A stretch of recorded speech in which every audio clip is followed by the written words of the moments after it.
દ્વારા 9,000થી વધુ નવનિયુક્ત આંગણવાડી કાર્યકર અને તેડાગર બહેનો માટે આજે ઉમેદવારી પત્રોના ઓનાયત કાર્યક્રમ અને 172 જેટલી આંગણવાડી કેન્દ્રોના લોકાર્પણ અને ખાતમુહૂર્ત કાર્યક્રમમાં આપણી સૌની સાથે મંચ ઉપર ઉપસ્થિત મારા સાથી મંત્રી શ્રીમતી મનીષાબેન વકીલ, ગાંધીનગરના મેયર શ્રીમતી મીરાબેન પટેલ, ગાંધીનગર જિલ્લા પંચાયતના પ્રમુખ શ્રીમતી શિલ્પાબેન પટેલ, મારા સાથી ધારાસભ્ય શ્રીમતી રીટાબેન પટેલ, સુરત, રાજકોટ, વડોદરા ખાતેથી વર્ચ્યુઅલ માધ્યમથી જોડાયેલા સર્વ મંત્રીશ્રીઓ, સૌ પદાધિકારી, મુખ્ય સચિવ શ્રી M.K. દાસ, મહિલા બાળ કલ્યાણ વિભાગના સચિવ શ્રી રાકેશ શંકર, કમિશનર શ્રી રંજીત કુમાર, નિયામક શ્રી મહિલા કલ્યાણ શ્રીમતી પુષ્પાબેન નીનામા, આમંત્રિત સર્વે મહાનુભાવ, પ્રેસ મીડિયાના મિત્રો, સૌને મારા નમસ્કાર। સૌથી વધારે આનંદ તો એનો છે કે આટલી બધી બહેનો બેઠી છે પણ એક અવાજ નથી આવતો।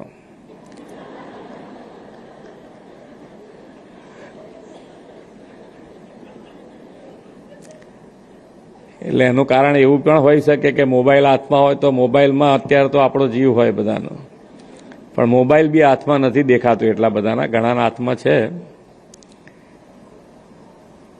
એટલે સારી નિશાની ગણીએ ને આપણે। હા કે ના? જોરથી બોલો, આટલો બધો ઉત્સાહ। હા, તારે બહેનોનો અવાજ વગર તો જાણે ગુંગરામણ થઈ ગયું એવું લાગે છે। તમારા કરતાં તો અમને ટેન્શન થઈ જાય, કેમ આટલી બધી બહેનો શાંત છે।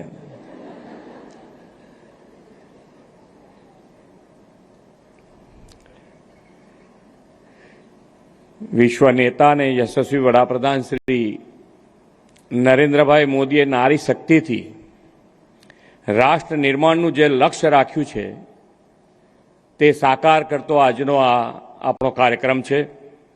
આજે માત્ર નિમણૂક પત્ર નથી આપવાના, પરંતુ સશક્ત અને સમૃદ્ધ ગુજરાતના નિર્માણ માટેનું એક મહત્વનું આહવાન છે। આવા મહત્વપૂર્ણ પ્રસંગે રાજ્યભરની આંગણવાડી બહેનો સાથે સંવાદ કરવાની મને તક મળી છે, મારું સૌભાગ્ય છે। વડાપ્રધાન શ્રી નરેન્દ્રભાઈ મોદી હંમેશા કહે છે કે નાના ભૂલકાના વિકાસમાં આંગણવાડી કાર્યકરોની મુખ્ય ભૂમિકા છે। આંગણવાડી બાળકના ઘડતરનું પ્રથમ પગથિયું છે। ભગવાન કૃષ્ણના પાલક માતા યશોદાએ જે લાલન પાલન કર્યું હતું તે આપણને બધાને ખબર છે। બાળ માનસમાં સંસ્કાર ઘડતર કરનારી આપ સૌ આંગણવાડી કાર્યકર બહેનો માતા યશોદાથી કમ નથી। એટલે જ આપણા લોકલાડીલા વડાપ્રધાન શ્રી નરેન્દ્રભાઈ મોદીએ આંગણવાડી બહેનોને માતા યશોદાનું સન્માન અને આંગણવાડી કેન્દ્રને નંદઘર નામ આપ્યું છે। રાજ્યના બાળકોના પોષણ અને ઘડતરમાં આંગણવાડી કાર્યકર બહેનોનું મોટું યોગદાન છે।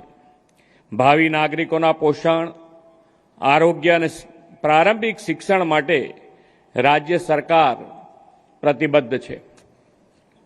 શ્રી મોદી સાહેબના નેતૃત્વ અને માર્ગદર્શનમાં આપણે બહેનો, માતાઓ અને બાળકોના સર્વગ્રાહી કલ્યાણ અને સફળ આયામો પાર પાડ્યા છે।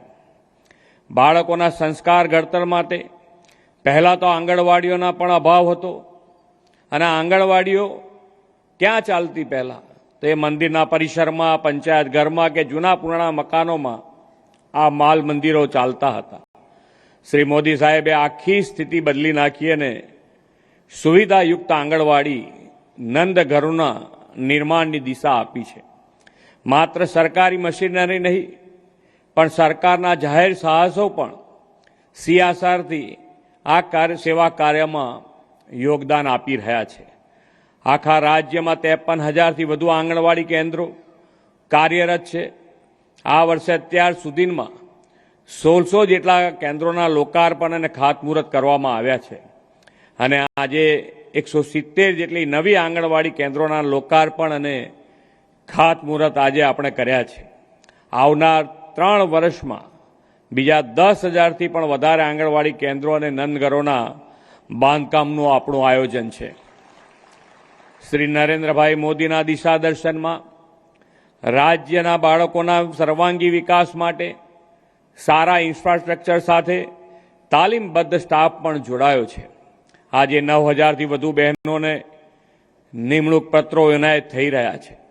આપણે ઓનલાઈન પારદર્શી ભરતી સાથે છેલ્લા 3-4 વર્ષોમાં 15,000થી વધુ આંગણવાડી વર્કર અને તેડાગર બહેનોની નિમણૂક પત્રો આપ્યા છે.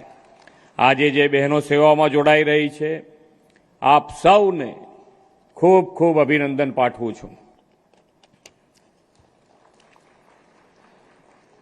વડાપ્રધાનશ્રીએ હંમેશા મહિલાઓ અને બાળકોના પોષણની સતત ચિંતા કરી છે. ખાસ કરીને આદિજાતિ વિસ્તારના બાળકોનું પોષણ સ્તર ઊંચું લાવવા દૂધ સંજીવની યોજનામાં લાખો આદિવાસી બાળકોને 200 મિલી ફોર્ટિફાઈડ ફ્લેવર્ડ મિલ્ક સરકાર આપે છે.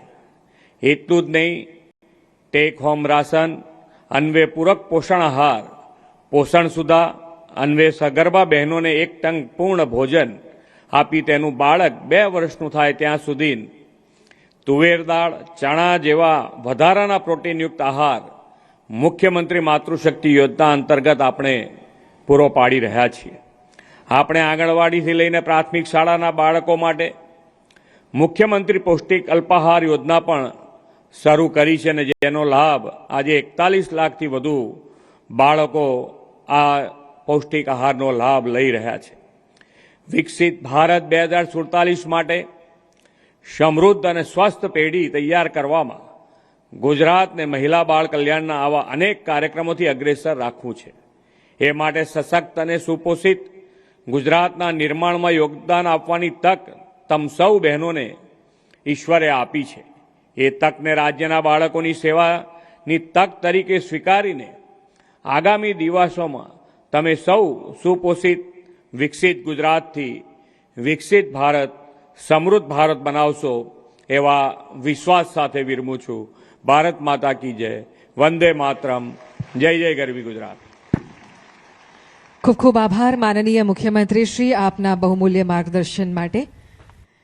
સુપોષિત ગુજરાતના સંકલ્પને સાકાર કરનાર આજનો આ ઐતિહાસિક અને મહત્વપૂર્ણ દિવસ, જેમાં આજના સમારોહમાં હવે આપણે પહોંચી ગયા છે એ કેન્દ્ર બિંદુએ કે જ્યાં માનનીય મુખ્યમંત્રીશ્રીના શુભ હસ્તે 9,000 જેટલા ઉમેદવારોને આજે નિમણૂક પત્ર એનાયત થશે.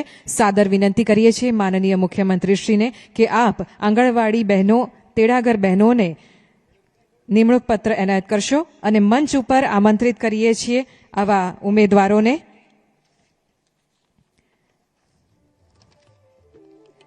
જયમિનીબેન કિશનભાઈ સોલંકી અને મેઘના જય પારેખ,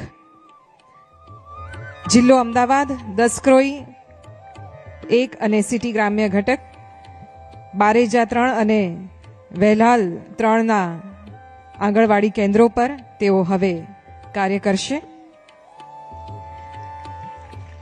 ખૂબ અભિનંદન પાઠવીએ આજે જેમને ઉમેદવારી પત્ર, નિમણૂક પત્ર પ્રાપ્ત થઈ રહ્યા છે એવા સૌને બિરદાવીએ. ત્યાર પછી કાપડિયા નેહા વસંતભાઈ, આંગણવાડી કાર્યકર, અને કંચન જયસુખભાઈ મહિડા, તેડાગર, અમદાવાદ કોર્પોરેશનમાં ઘટક 15 સરસપુર રખિયાલ ખાતે હવે તેઓ ફરજ બજાવશે. ધ્રુવીબેન રાકેશ કુમાર પંચાલ અને જુલીબેન પંકજકુમાર પ્રજાપતિ,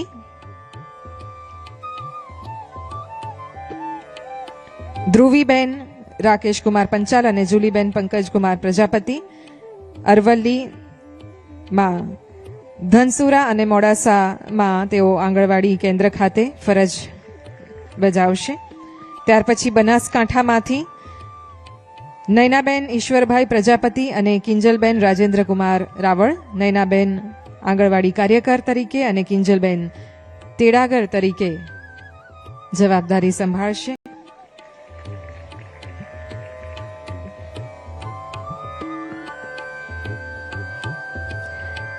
ભાવનગર ગ્રામ્ય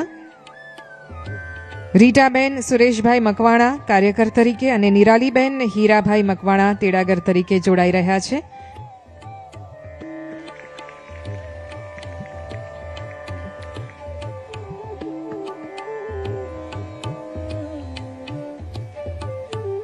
ભાવનગર શહેર ઘટક 1 અને 2 માં બારૈયા રિંકલબેન પરસોત્તમભાઈ કાર્યકર તરીકે અને ઠંઠ અલ્પાબેન વલ્લભભાઈ તેડાગર તરીકે જોડાઈ રહ્યા છે.